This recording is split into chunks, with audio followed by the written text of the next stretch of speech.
Everyone's talking about sleep supplements and stress hacks, but no one's talking about the hidden reason you're still waking up exhausted, the patterns that keep your nervous system in overdrive, even when you're doing everything that looks great on paper.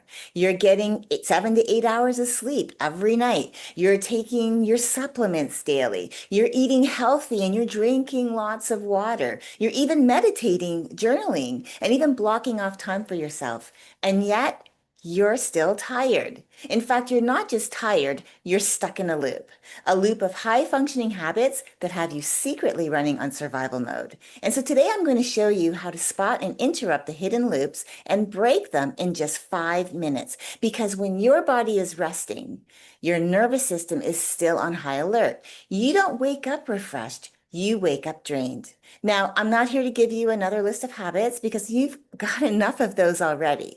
I'm here to help you see what's happening behind the habits, the part that no one else is talking about. And I'm going to introduce to you a method you can use in just 5 minutes or less to take back control of your energy right in the middle of your day. But before we dive in, I want to introduce myself. I'm 𝗪𝗂'𝗀𝗿, self-care strategist for high-achieving women who are building businesses, movements, and legacies that matter. I help my clients protect their energy, sharpen their decision-making, and create more space to lead with clarity, not overwhelm, using high-performance self-care strategies that work in real life, not just on paper. Now, if you've been craving a way to protect your energy without needing a full reset day just to feel like yourself again, stay with me because at the end of today's session, I'm going to show you how to take this deeper and apply it to the way you make decisions and protect your energy so that you can reset in real time before burnout becomes your only option. So let's get into it. Now, most conversations about fatigue are missing the mark. Think about it. You've probably heard it 100 times. You need more sleep. You need to drink more water, take your supplements, exercise more, eat better, meditate, journal. And even though you're doing all of that, you're sleeping, you're eating well, you're even blocking off time for rest, you're still waking up tired. And here's what no one else is saying. You're not exhausted because you're doing something wrong. You're exhausted because you're doing all the right things, but you're doing all of them on top of the invisible pressure loops that your nervous system has normalized as just life. Now, this is what I call high functioning survival mode. And yes, it's a form of burnout, but it's not the kind that knocks you flat, at least not right away. It's the kind that lets you keep performing while quietly draining you in the background. It's burnout that hides inside being responsible. It looks like showing up, getting it done, pushing through, being the strong one, the one who holds it all together. But underneath it all, your energy is in constant output mode with no real reset. Now, that's what keeps you exhausted, even when everything on the outside looks fine. Even if you're proactive and clear and intentional with how you set up your days so that your calendar looks calm. Now, even when your habits look healthy and you're doing all those things, right? Like you're eating right again, drinking water, sleeping 7 to 8 hours every night, if your energy never gets to drop back into true rest, it all starts to compound. And that's what sends your nervous system into emotional overdrive. Now, sleep supplements and self-care routines can help, but they're not addressing the root of what's keeping you tired. Because if the pressure loops stay running in the background, even the healthiest habits won't feel like enough. That's the root of high functioning fatigue. It's not about how much you're doing, all the things that you're doing right. It's about the emotional pattern that's driving what you do. And once you see it for what it is, you can learn to disrupt those patterns in the moment so that they stop compounding and costing you the clarity and calm that you're working so hard for. So let's talk about the part that no one's naming, no one's talking about.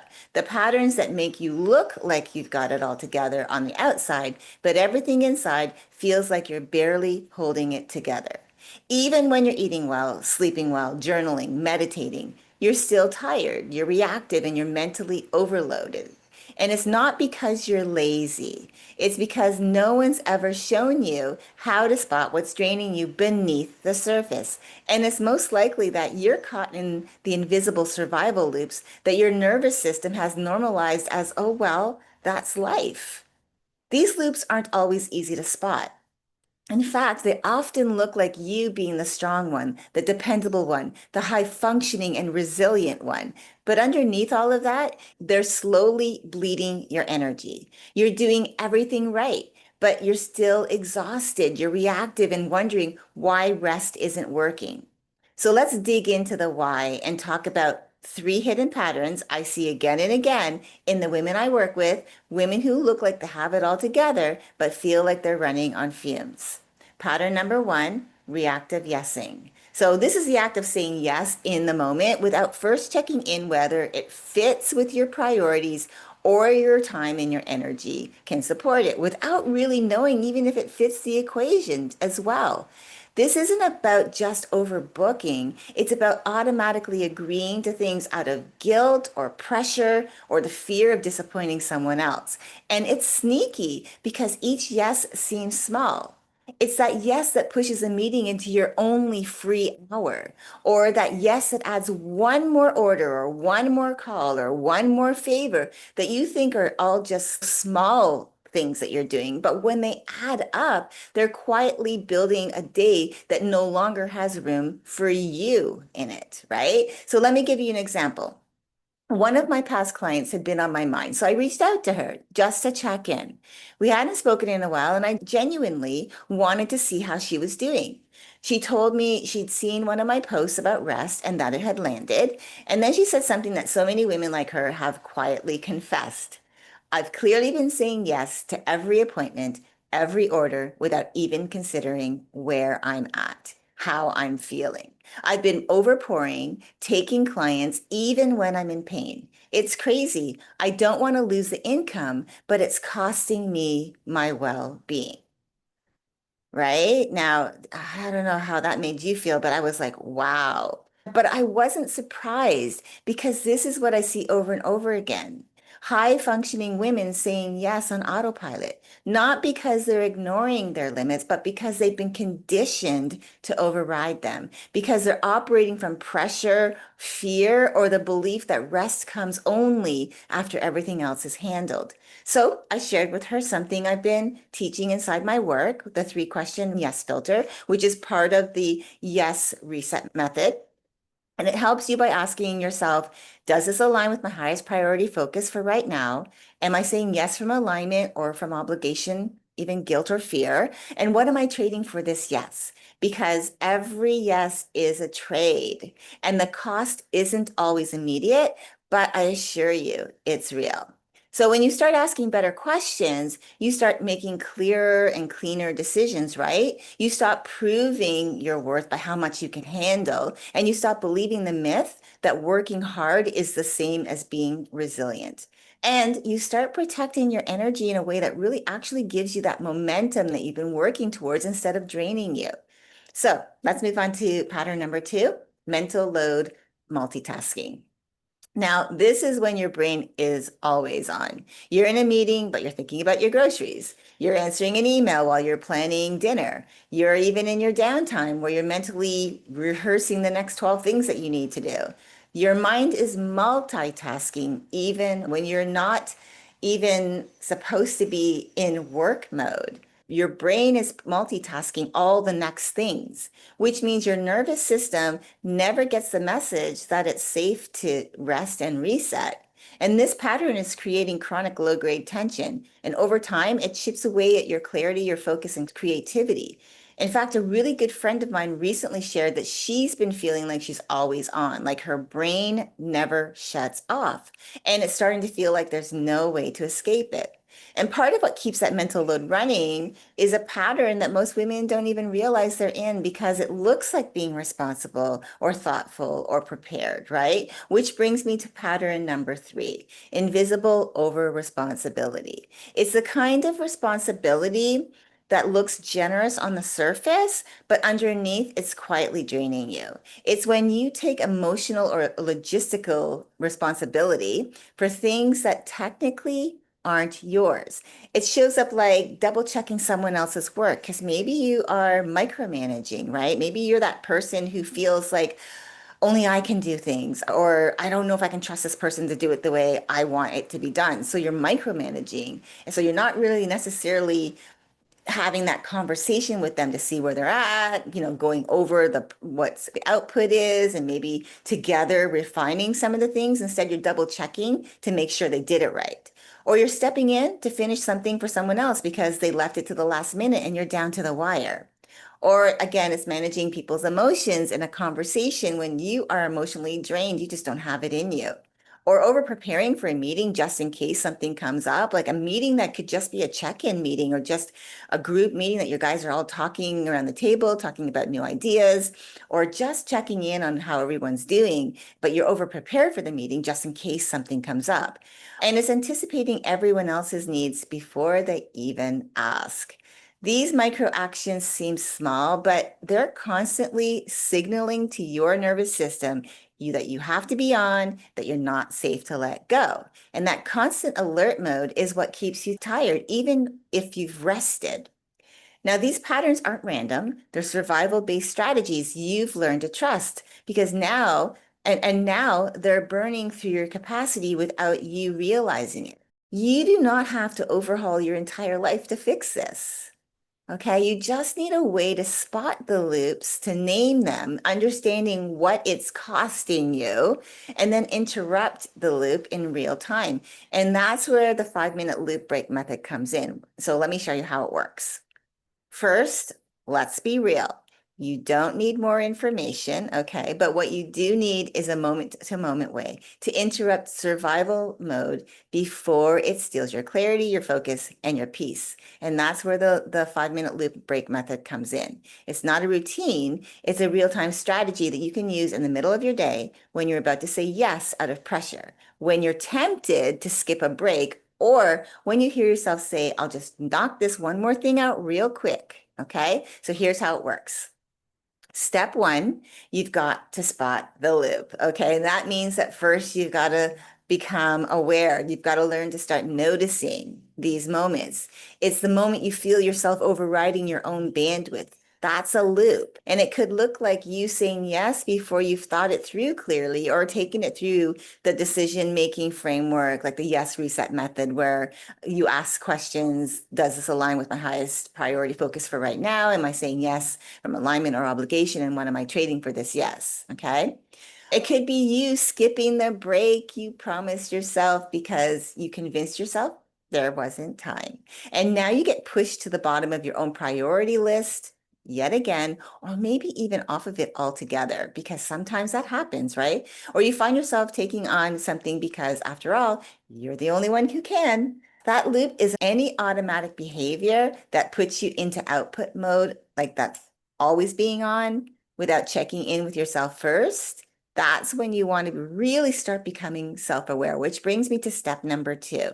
Name the hidden payoff, what it's really giving you. And what I mean by this is that every loop is trying to give you something, even if that something isn't serving you. Even the overfunctioning has a logic behind it it's trying to give you. Coping strategies that your nervous system has developed to help you so that you stay safe, you feel in control, you avoid rejection or failure, you prove your value, and you stay connected or needed, right? And even though these loops are draining now, they once worked for you. And in the moment, they still feel like the fastest path to relief, which is why they're so sticky, because it brings you and keeps you in that comfort zone, because stepping outside of the comfort zone is the scary place. I call that scary place, most people call a scary place, is the uncomfort zone, because that uncomfort zone is becoming comfortable with being uncomfortable, not knowing all the answers, but allowing yourself to start become a seeker for the answers that you want. So let's break it down to what that could look like in real life. Let's say growing up, being the responsible one is what earned you praise, or it kept the peace, or it helped you to avoid conflict. So right now, your nervous system has learned, if I do more, everything stays stable, right? Or maybe growing up, you learned that saying no disappointed people. It caused tension, or it made you feel guilty. So you internalized how you felt. And instead, you've convinced yourself that if I say yes quickly, I'll stay liked. I won't be a problem. People will say, yes, she's dependable. She doesn't rock the boat. Or how about this? Maybe resting felt lazy, selfish, or unsafe in the environment you were in. So productivity became protection. Like maybe you were always told to stop being lazy. And so you told yourself, if I just keep going, one, I'll be okay. Two, no one will question me. And number three, this is the right thing to do. This because people are looking to me and, I'm not being lazy. So I can actually say, I'm not being lazy. I'm actually being proactive. I'm being productive. So these loops once worked for you because again, they kept you in your comfort zone, they kept you connected, they earned you approval, they protected your role in the system, whether it was in your family, whether it was work or in the community if you were doing things. They gave you that sense of control in environments where you had little power. But now you're not the same person who had to rely on those patterns anymore. You've outgrown the season they were built for. And so those old strategies have become outdated operating systems that no longer serve you and are draining your current capacity. So what I'm really trying to say is this. What once helped you survive is now quietly sabotaging your ability to thrive. And so what this step of naming the hidden payoff, what it's really giving you helps with is when you can name what the loop is and what it's actually doing behind the scenes, keeping you stuck, keeping you from stepping outside of your comfort zone, for seeking the solutions, you stop reacting from it. You start making choices that serve you. When I say start looking for solutions, better ways of saying yes to the things that you're saying yes to, right? Finding a way that making sure that whatever you say yes to aligns with really what you want to do, making sure that this is truly aligned with where your focus is right now, that you're not doing it out of obligation, and you understand what you're trading, what you're saying yes to, and what you're trading for it, right? So you start to understand the why behind why it seems logical, even though it's not sustainable. That saying yes to everything, skipping breaks, or doing just one more thing, it might feel like it's the responsible choice, like what's expected of you. But what's really happening is you're saying yes to avoid letting someone down so that you don't feel like the bad one. You're pushing through to stay in control, believing that rest can always come later. You're overextending to keep the peace so that you don't have to deal with someone else's reaction. And in the process, you're trading your well-being for the illusion of being on top of it. So that's when you realize that the loop feels like a quick fix. This is where, again, that self-awareness comes in. It helps to calm the discomfort of uncertainty, guilt, or fear for a moment. But again, you understand that that loop is slowly draining you over time. It's only giving you short-term relief when you always say yes from a place of the guilt, the fear, the pressure. And it costs you your long-term capacity, your clarity, your peace, your energy, right? In short, every loop has a logic behind it, not just not a sustainable one. Like I don't feel like the loops always have a sustainable, logical reasoning behind it. And that's why it's important for you that when you understand where this loop is, what this loop is, and what it's actually the hidden costs behind it, you'll start to understand that it's working for a part of you, but it's not working for the whole of you. All right, step 3, replace it with a presence anchor. So this part is where you disrupt it, right? It becomes your disruptor, a presence anchor. It's a short, simple pause designed to pull you out of the autopilot that you've been in and back to focusing on you, back to the present moment, because that's what being an anchor does. It brings you back into the present, back into your body, back into the now. It only takes a few minutes, but it creates just enough space for you to choose differently, right? So you just stop, you take a breath, you ask yourself, is this mine to hold right now? Like, is this whatever it is that I'm saying yes to? Is it really because I want to do it? Is it an alignment, or am doing this out of obligation or fear or pressure or guilt or the people pleasing or don't know how to say no? It does more than just help you to pause because it's going to give you that space to shift from obligation to ownership of what you say yes to, from automatic to intentional to what you intentionally say yes to. It's the question that gives you something most of us, especially if you're a high achiever, what we rarely get, and that's a moment of separation from the pressure. It's about protecting your energy in real time when you're in between meetings, right? Or in your inbox or sitting in your car before the next things to happen. And maybe you're having your lunch in your car, which, because you're eating quickly. Now, you don't need an hour. Like I said, you don't need a journal. All you need is to take 5 minutes and implement a strategy that works mid-momentum so that your nervous system doesn't carry stress from one thing to the next. And that's exactly what the 5-minute loop break is designed for. Simple, real-time process you can use in the middle of your day when you're mid-momentum and on the edge of saying yes, skipping the pause or pushing through, right? So in just a few minutes, you can spot the loop. You name the hidden payoff, what it's really giving you, like how it's keeping you in that comfort zone, and replace it with a presence anchor so that you can interrupt what's been quietly draining you, right? And so when you're in that presence anchor, what you want to do again is like asking that question of, is this mine to hold right now? And then being able to say, you know what? I want to go through this request through the yes reset strategy, right? The 3-question filter to make sure it does align, that I'm not just doing it out of obligation and that I understand what I'm trading for this yes, because a lot of the time you're trading your time and your energy and even your peace of mind and maybe even time away from your family. So you want to be able to have this type of process in place so that you can interrupt what's been quietly draining you and reset your energy before it builds into burnout. Okay, so if today's conversation has helped you see just how much your energy is being drained by loops that look like high functioning productivity, but leave you running on empty, and you're ready to stop defaulting to survival mode and start making aligned decisions that actually protect your capacity, then I invite you to book a reset strategy call with me so that you can break the habit of reactive yesing, what you say yes to quickly without actually thinking it through, protect your energy, reclaim your time without guilt, and say yes to what's right, to what fits right now, and no without overthinking. On this call, we'll map out where your energy is leaking and help you reset how you're making decisions so your time and your energy are working for you, not against you.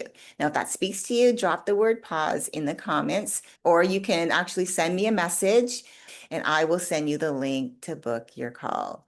I'll also make sure that I put the information to send me an email directly in the comments without having to go searching. Remember, you don't need to hit a breaking point to start honoring what you need. You don't need to wait until the crash to hit pause.